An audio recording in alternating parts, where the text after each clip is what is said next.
Ukraine में फंसे दुमका के छात्र अलकामा आदिल की सकुशल वापसी हो गई है। अलकामा आदिल रोमानिया के रास्ते भारत पहुंचा। घर पहुंचने पर परिजनों समेत मोहल्ले वासी खुश हैं। रांची में उन्हें रिसीव करके उनके पिता डॉक्टर हनीफ खुद एयरपोर्ट पर मौजूद थे। रांची एयरपोर्ट से बाहर आते ही आदिल अपने पिता के गले से लिपट गए। अपने बेटे समेत अन्य छात्रों की सकुशल भारत वापसी पर डॉक्टर हनीफ ने प्रधानमंत्री नरेंद्र मोदी के प्रति आभार व्यक्त किया है। दिल्ली पहुंचने पर केंद्रीय मंत्री ज्योतिरादित्य सिंधिया ने खुद आदिल से बात की। कहा, आप लोग बड़े साहस के साथ वापस लौट रहे, हम लोग आपसे सीख लेते हैं। वतन वापसी पर सभी को बधाई। युद्धग्रस्त यूक्रेन की आप बीती सुनाते हुए आदिल ने बताया कि रूसी हमले के बाद उस देश की स्थिति खराब हो गई है। युद्ध की आशंका को देखते हुए मैं भारत वापसी के लिए फ्लाइट की टिकट ले चुका था।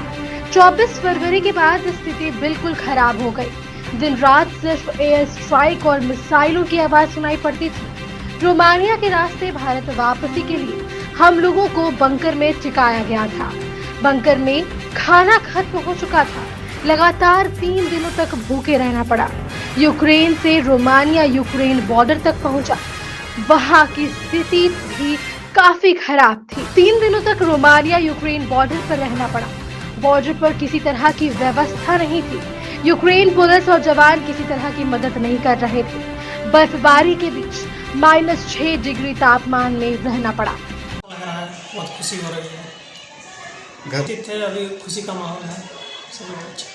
अपना कुछ अनुभव साझा कीजिए। यूक्रेन में किस तरह का माहौल था वहाँ पर? यूक्रेन में बहुत ख़राब माहौल था। जैसे हम लोग 25 को जागे एकदम तो गोली चल रही थी, बम भी फट रहा था, तो काफ़ी डरावना माहौल था। और हमारे दोस्त लोग भी कॉल आ रहा था उनका भी, और काफ़ी डरे हुए सहमे हुए थे।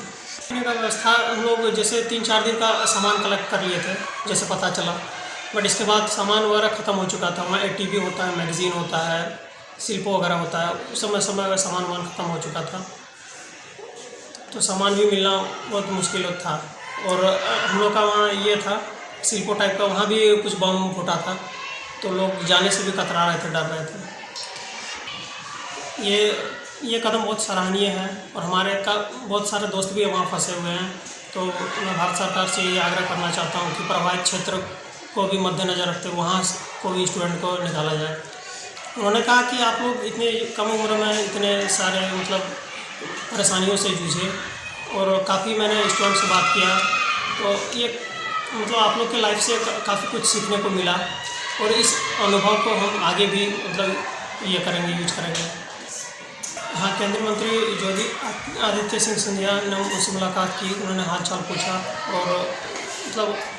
और उन्होंने बोला कि आपके जीवन से आप लोगों के जीवन से काफ़ी कुछ सीखने को मिला, और इस सीख को हम आगे भी ये करेंगे। बहुत खुशी है। मुझे तो चिंता हो रही थी कि, और जब बता रहा था कि पापा मोबाइल स्विच ऑफ हो जाएगा और यहाँ बर्फ गिर रहा है, हो सकता है हम बात नहीं कर सकें, तो ऐसे दिल में और दिमाग में बहुत सारी बातें आ रही थी। बट आने के बाद एक ऐसा एहसास और ऐसी खुशी हुई जिसको हम व्यक्त नहीं कर सकते हैं। और ख़ासकर भारत सरकार ने जब ये ऑपरेशन गंगा चलाया तो आशा जग गई, और उसी के अनुरूप उन्होंने काम भी किया। यहाँ के केंद्रीय मंत्रियों को भेजा और उन सारे मंत्रियों ने सबका हौसला अफजाई किया और साथ में ले आए। इससे ज़्यादा खुशी और क्या हो सकती है पिता के लिए। सरकार को कहना चाहेंगे कि लोग तो बेवजह सरकार को बदनाम करते हैं, उनके काम और क्रियाकलाप को नहीं देखता है। इतना बड़ा ऑपरेशन चला, सारे लोग आ गए, इसके बाद भी अगर उनका हम कहेंगे कि अच्छा नहीं किया, तो इससे बुरी बात क्या हो सकती है? इससे बढ़िया तो प्रधानमंत्री हो ही नहीं सकता है। मैं निष्पक्ष होकर बोल रहा हूँ और बिना किसी दबाव से बोल रहा हूँ। कितना अच्छा काम शायद ही कोई कर पाते जितना कि कम समय में इन्होंने हमारे भारतीय प्रधानमंत्री ने किया है। इस तरह से मैं भारत व्यक्त करता हूँ और धन्यवाद देता हूँ। लगा कि हमसे ज़्यादा ऊपर मेरा बेटा हो गया, कि बहुत तेज़ हो गया, और एक पिता के लिए सबसे ज़्यादा खुशी तब होती है जब उनको लगता है कि मेरा बेटा हमसे तेज़ हो गया। तो मुझे बहुत खुशी हो रही थी उस फोटो को रख के देखने के बाद।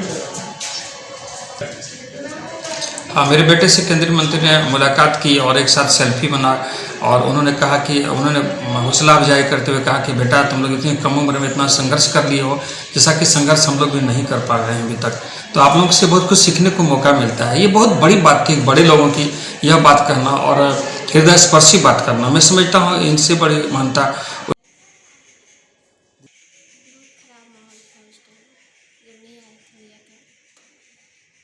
बताते थे कि माहौल ठीक है लेकिन ख़राब इसलिए बताते थे क्योंकि उसको ख़राब लगता था वो बताने में, इसलिए वो बताते कि अच्छा माहौल है, लेकिन हम लोग भी न्यूज़ में देखते थे माहौल अच्छा नहीं था। अब वापस आ गए हैं भाई, तो कैसा लग रहा है आपको? अब बहुत अच्छा लग रहा है। धन्यवाद देते हैं, बहुत बहुत धन्यवाद देते हैं। क्या नाम है आपका? शुरू करिए।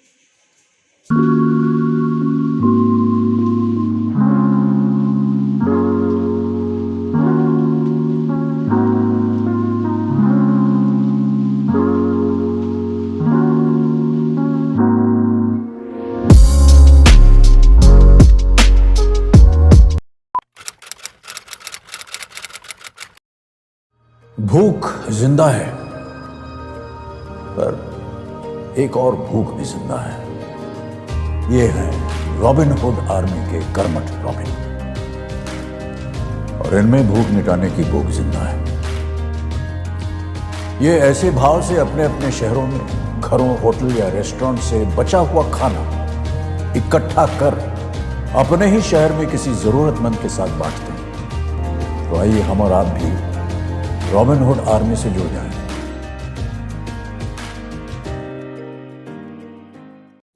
अरे आज क्लास दीपू के रूम में? हाँ मैम, कल रात से इसको पेट दर्द है तो सोचो। मैम। क्या फाइन? स्टमक इन्फेक्शन निकला तो देखते हैं, नहीं तो पास वाले केमिस्ट से दवाई मंगवा लूंगी। हेलो, सवाल इसकी हेल्थ का है, जवाब एक्सपर्ट से पूछ लें। जैसे मुझसे वीडियो कॉल कर रहे हो वैसे प्रैक्टो पे डॉक्टर से कर लो। Goodbye doubts. Say hello to top doctors on Practo video consultation 24/7. Hello doctor. फिर प्रिस्क्रिप्शन पे लिखी दवाइयाँ ऑर्डर करें और बुक करें लैब टेस्ट या appointment. Practo, download the app.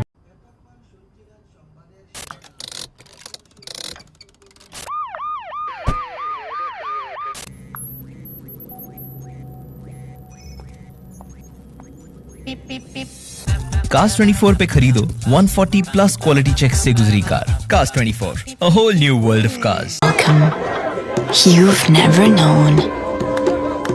Welcome to a journey you've never imagined. Welcome to Arabia, Saudi.